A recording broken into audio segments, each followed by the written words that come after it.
नमस्कार दोस्तों, आशा करती हूँ आप सभी लोग ठीक होंगे। मेरा नाम है दिव्या ओला और आपका स्वागत है अपनी पाठशाला सिविल सर्विसेज के चैनल पे।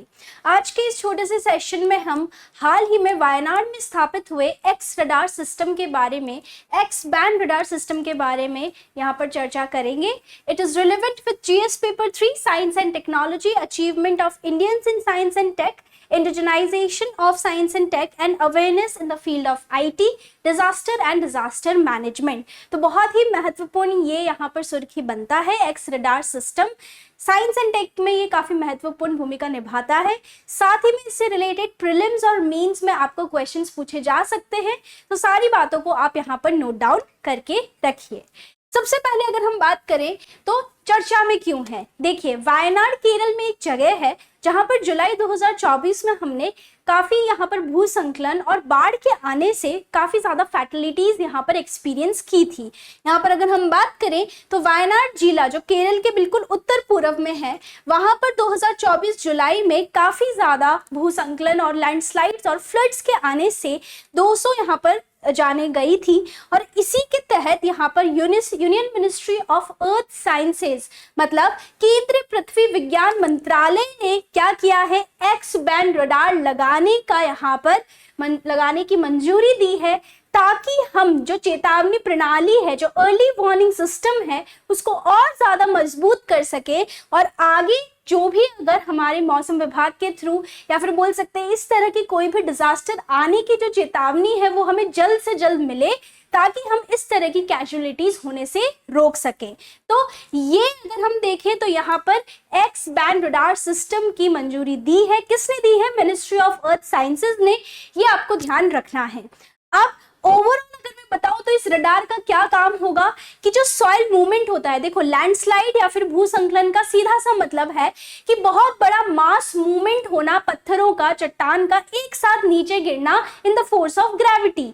तो यहाँ पर अगर हम बात करते हैं तो सीधे तौर पर सॉइल का मूवमेंट अगर हमें पता चल जाए कि कितनी फ्रीक्वेंसी के साथ यहाँ पर सॉइल मूव कर रही है, जिससे भूसंकलन आने की स्थिति हो सकती है, तो ये रडार मिट्टी के कणों की हलचल को क्या करेगा, निगरानी करेगा और उचित समय पर भूसंकलन की चेतावनी हमें देगा, ताकि हम क्या करें कि जो अर्ली वार्निंग सिस्टम का बोल सकते हैं एक्यूरेसी है, जो पूर्वानुमान की सटीकता है, उसे यहाँ पर बढ़ाएगा, एक्यूरेसी को यहाँ पर इंक्रीज करेगा। तो एक्स बैंड रडार सिस्टम इसका नाम है। अब हमने ये समझ लिया कि ये रडार ओवरऑल करने क्या वाला है। बात ये आती है कि अब हमें रडार की फंक्शनिंग को समझना होगा कि रडार किस तरह से काम करते हैं। तो सबसे पहले अगर हम बात करें तो हमारा अब हेडिंग आता है understanding radar, its function and mechanism. सबसे पहले रडार एक एक्रोनियम है, इसका पूरा जो फुल फॉर्म है वो है radio detection and ranging. Hindi में देखें तो रेडियो डिटेक्शन और रेंजिंग इसका अर्थ है किसका, RADAR, रडार का। तो ओवरऑल अगर हम देखें तो ये डिटेक्शन सिस्टम है, मतलब किसी भी चीज या ऑब्जेक्ट का पता लगाता है। अब किस तरह पता लगाता है? रेडियो तरंगों के माध्यम से। ये रडार अपनी रेडियो वेव्स या इलेक्ट्रोमैग्नेटिक वेव्स जो होती हैं, इन तरंगों का यूज करता है और किसी भी चीज का पता लगाता है कि कोई भी ऑब्जेक्ट कितनी दूरी पर है, कितनी गति या स्पीड से चल रहा है और उसके फिजिकल फीचर्स या भौतिक विशेषता किस तरह की है। अब हम ये किस तरह पता लगाते हैं? आपने अगर कभी भी आपका ओवर स्पीडिंग का चालान लगा है, आप किसी एक्सप्रेसवे से गुजर रहे हैं और अगर आपकी गाड़ी ओवर स्पीडिंग का चालान लगता है तो वो भी रेडियो वेव के माध्यम से हो रहा है।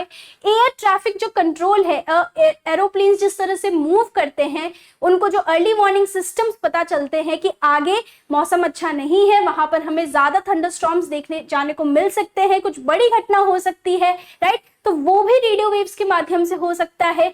इसका यूज आर्मी में होता है, मिलिट्री में भी होता है। स्पेस में सैटेलाइट्स की जो लोकेशन है, पोजीशन है, उसको यूज करने में भी हम रेडियो वेव्स यूज करते हैं। तो सीधा सा है कि रेडियो वेव्स कैसे काम करता है, तो कोई भी आपकी जमीन पर और हवा में कोई भी ऐसा ऑब्जेक्ट है जो मूव कर रहा हो या मूव नहीं भी कर रहा हो, तो उसके बारे में पता लगाने के लिए हम रडार सिस्टम का यूज करते हैं।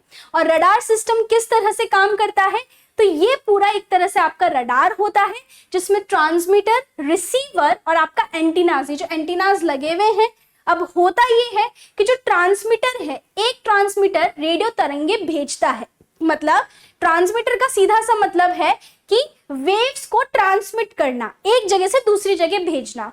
अब क्या होता है कि जब भी रेडियो वेव्स को वो डिस्ट्रीब्यूट करता है, इस तरह से वो हवा में फैलाता है, तो वेव्स जब किसी ऑब्जेक्ट के पास आके टकराती है, मान लीजिए इसने पूरी अपनी वेव्स तरंगों को फैला दिया, आगे कोई ऑब्जेक्ट है उस पे आके जब वो वेव्स टकराई, तो वही रेडियो वेव्स को फिर से रिफ्लेक्ट करता है, और वो रिफ्लेक्ट होके जब, मतलब परावर्तित होके जब रेडियो वेव्स फिर से आती है किसी भी वस्तु से टकरा के, तो उसको यहाँ पर रिसीवर लगा रखा है, यहाँ पे वो तरंगे यहाँ पर रिसीवर रिसीव करता है यहीं पे, राइट। तो एंटीना के माध्यम से ये होता है, और किसी भी वस्तु के बारे में अगर वो गति कर रही है, अगर वो कहीं पे स्थिर भी है, तो भी रेडियो वेव्स के माध्यम से हम पता लगाते हैं। तो ट्रांसमीटर क्या करता है, सीधी सी बात है, रेडियो तरंगे भेजता है, और वस्तु से टकरा के परावर्तित जो रेडियो वेव्स आती है वो रिसीवर द्वारा प्राप्त होती है, राइट। और इस परावर्तित संकेत का विश्लेषण किस लिए यूज होता है, किसी भी वस्तु की गति, उसका एंगल, उसकी स्पीड, साइज पता करने के लिए हम यहाँ पर यूज करते हैं, राइट। अगर आप एरोप्लेन्स को भी देखते हैं तो एरोप्लेन के आगे वाला जो हिस्सा होता है, ये वाला अगर मैं हिस्सा बताऊं, ये वाला जो छोटा सा हिस्सा होता है, एकदम बोल सकते हैं ओवल शेप्ड काइंड ऑफ, वो भी वो रेडॉन कहलाता है। तो एरोप्लेन्स भी क्या करते हैं, इस आगे वाले हिस्से को जो बोल सकते हैं रेडॉन वेव है, तो रेडॉन से वो क्या करता है, इस तरह की रेडियो वेव्स छोड़ता है, और फिर बादलों के अंदर जो आपकी बूंदे होती है, वाटर ड्रॉपलेट्स होती है, कितनी अगर ज्यादा बूंदे हैं तो वहां पर वो वेव्स जाके टकरा जाती है, जिससे सिग्नल मिलता है एरोप्लेन को कि उसको किस तरह आगे बढ़ना है या कोई दूसरा रूट लेना है, राइट। तो यहाँ पर ये जो वेव्स है 30 से 40 किलोमीटर के दायरे के अंदर काम करती है। तो सारी चीज अगर हम देखें तो यहाँ पर रेडियो वेव्स का ही यूज होता है, क्लियर। तो रडार की फंक्शनिंग हमने समझी।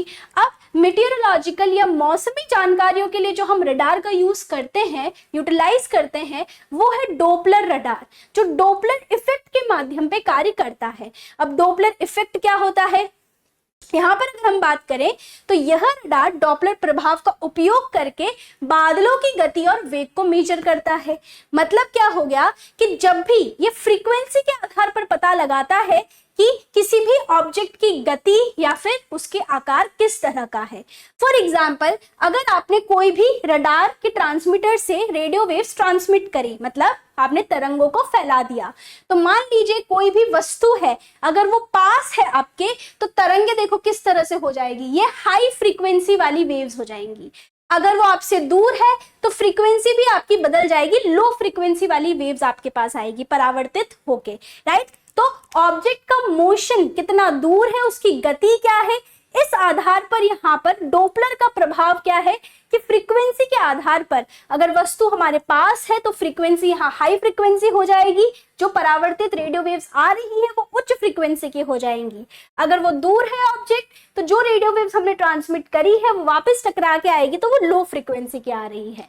तो डोपलर का प्रभाव हम यहाँ पर यूज करते हैं डोपलर रडार के अंदर। अब आगे अगर हम बात करें कि एक्स बैंड रडार सिस्टम क्या है फिर एक्चुअल में, तो जो एक्स बैंड रडार सिस्टम है ये छोटी, हम बहुत ही कम फ्रीक्वेंसी पे यहाँ पर ले रहे हैं इस रडार को। यहाँ पर अगर आप बात करोगे तो 8 से सिर्फ 12 गीगाहर्ट्ज की फ्रीक्वेंसी पे ये काम करेगा, आवृत्ति पे काम करेगा, और इसकी जो तरंग दैर्ध्य या वेवलेंथ रहेगी वो 2 से 4 सेंटीमीटर की रहेगी। तो हमने यहाँ बहुत ही कम फ्रीक्वेंसी वाला बोल सकते हैं कि रडार सिस्टम यूज किया है। अब बारिश की जो बूंदें होती है या जो कोहरे जैसे छोटे कणों का जो आपका फॉग होता है, उसमें जो छोटे छोटे डस्ट पार्टिकल्स या एरोसोल्स होते हैं, उनका पता लगाने के लिए उपयुक्त होता है।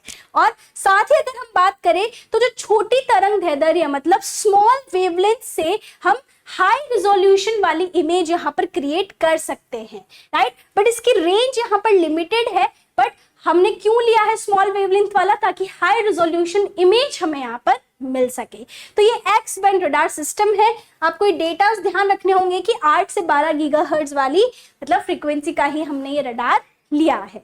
अब अगर हम आगे बात करें तो सीधी सीधी बात है कि एक्स बैंड रडार सिस्टम का यूज क्या होगा कि जो हमारी कैपेसिटी है मृदा के कणों के मूवमेंट की, गति की, उसको हम सही तरीके से मॉनिटर कर पाएंगे और सही रूप से जो पूर्वानुमान हम लगा रहे हैं, जो चेतावनी है, वो हम सही वक्त पर एक्यूरेसी के साथ दे पाएंगे। तो यही यहाँ पर वायनाड में इसका उपयोग होगा।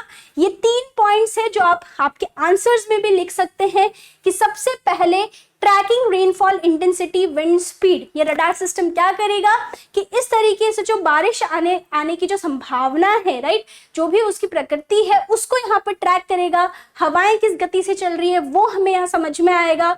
साथ ही में जो आपका मॉनिटरिंग सॉइल मूवमेंट, जो मतलब मिट्टी होती है उसके कण किस तरीके से मूव कर रहे हैं, जो मृदा, क्योंकि जब मिट्टी हिलेगी तभी आपका भूसंकलन आएगा, उसको यहाँ मॉनिटर करेगा। साथ ही में अर्ली वार्निंग, मतलब अगर हम बात करें तो चेतावनी हमें ये बहुत जल्दी देगा, मामूली हलचल का तेजी से पता लगाएगा और भूसंकलन होने से पहले ही हमें चेतावनी मिल सके वो यहाँ पर ये इंश्योर करेगा। तो ये थी पूरी बातें आपके रडार सिस्टम के बारे में और एक्स बैंड रडार सिस्टम के बारे में।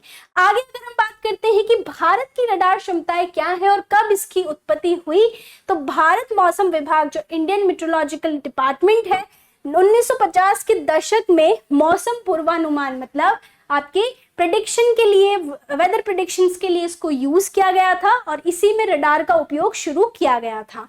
1970 में पहला स्वदेशी एक्स बैंड रडार प्रणाली नई दिल्ली में स्थापित की गई थी। आपको ध्यान रखना है, पहली एक्स बैंड रडार सिस्टम हमने न्यू दिल्ली में स्थापित किया था और फिर 1996 में 10 पुराने एक्स बैंड रडारों को हमने डिजिटल संस्करण में अपग्रेड किया है। साथ ही में मैंने थोड़े दिन पहले ही एक प्रोजेक्ट पढ़ाया है, मिशन मौसम, राइट, जो आपकी अगेन अर्ली वार्निंग सिस्टम को बेहतर बनाएगा, मौसम से संबंधित जानकारियों को यहाँ पर एक्यूरेसी के साथ देगा, जिसके लिए हमने कुछ यहाँ पर बोल सकते हैं रडार सिस्टम्स भी लगाए हैं। तो यहाँ पर अगर हम बात करें तो वर्ष 2026 तक 60 नए रडार हम लगाएंगे, जिसकी कीमत 2000 करोड़ का निवेश इन्वेस्टमेंट किया जाएगा। तो ये मिशन मौसम के तहत हो रहा है, तो रडार्स का काफी यहाँ पर उपयोग है, ये हम यहाँ देखते आ रहे हैं। अब अगर हम बात करें ओवरऑल, मतलब निष्कर्ष या फिर कंक्लूजन क्या निकलता है, तो वायनाड में एक्स बैंड रडार की स्थापना जो है वो किस लिए है, मौसम पूर्वानुमान और आपदा प्रबंधन, डिजास्टर मैनेजमेंट को बेहतर बनाने के लिए की स्टेप है। दूसरा, मिशन मौसम और मिशन निसार, जो नासा और इसरो मिलके जो प्रोजेक्ट्स बना रहे हैं, उसमें हमारा जो मौसम विज्ञान है, तो आपका जो बोल सकते हैं कि वेदर साइंस है, वेदर से रिलेटेड जो इंफ्रास्ट्रक्चर है उसको यहाँ मजबूत करेगा। साथ ही में जो भी आपकी अत्यधिक मौसम की घटनाएं हैं उनकी बेहतर भविष्यवाणी, प्रेडिक्शंस यहाँ किए जा सकेंगे और जो भी जोखिम है, जो भी डिजास्टर या बोल सकते हैं एक्सीडेंट्स हो सकते हैं, उनको यहाँ रोका जा सकता है। तो इसके यहाँ पर कंक्लूजन में आप ये पॉइंट्स लिख सकते हैं। साथ ही में हमने ब्रीफ में चर्चा करी कि एक्स बैंड रडार सिस्टम क्या है, कहाँ डिप्लॉय किया जाएगा, राइट। अब आइए आगे बढ़ते हैं। अगर आप आरएस की तैयारी कर रहे हैं, so you can buy our batch in just 4999, एक रिकॉर्डेड बैच है। साथ ही में कोई भी बैंक की अगर आप तैयारी कर रहे हैं, चाहे वो एसबीआई पीओ हो या आरआरबी हो, उसके लिए भी टेस्ट सीरीज अवेलेबल है। टीसीएस, आरओएआरओ, बीपीएससी, आपका एसएससी, आरपीएफ, आरआरबी, सभी के लिए टेस्ट सीरीज बहुत नॉमिनल प्राइजेस में हमारी वेबसाइट अपनी पाठशाला.com पर अवेलेबल है। साथ ही में monthly current affairs is also available, जिसमें रियल न्यूज एनालिसिस के भी टॉपिक्स इंक्लूड किए जाते हैं। Handwritten notes are available in both English and Hindi in just 1999. If you want to connect with us on our WhatsApp, you can connect with us on Ankit Avasthi sir channel. And for any issues, you can visit our call center. So, ये पूरी बातें हैं जो मैंने आपको x band radar system के बारे में पढ़ाई, काफी महत्वपूर्ण है, क्वेश्चंस बन सकते हैं। साथ ही में इस पूरे कंटेंट को पढ़ने के लिए अपनी वेबसाइट अपनी पाठशाला.com पर विजिट करें। वहां पर मैंने इस कंटेंट को बहुत ही अच्छे तरीके से पूरे 360 एंगल के साथ एक प्रॉपर आंसर राइटिंग के वे में मैंने आपको पूरी जानकारी वहां दी है। ये इंग्लिश और हिंदी दोनों में आप एक्सेस कर सकते हैं। साथ ही में इसकी पीडीएफ आपको हमारे टेलीग्राम चैनल अपनी पाठशाला सिविल सर्विसेज पर मिल जाएगी। So thank you so much for watching. Please do like, share and subscribe our channel if you haven't yet. अगर आपको सेशन पसंद आया है तो let me know in the feedback. और भी कोई आपके डिमांड्स हैं सेशन पे या फिर किसी भी ऐसे टॉपिक पे जो आप बात करना चाहते हैं, सुनना चाहते हैं, तो वो भी अपना फीडबैक आप कमेंट में दे सकते हैं। Thank you so much for watching.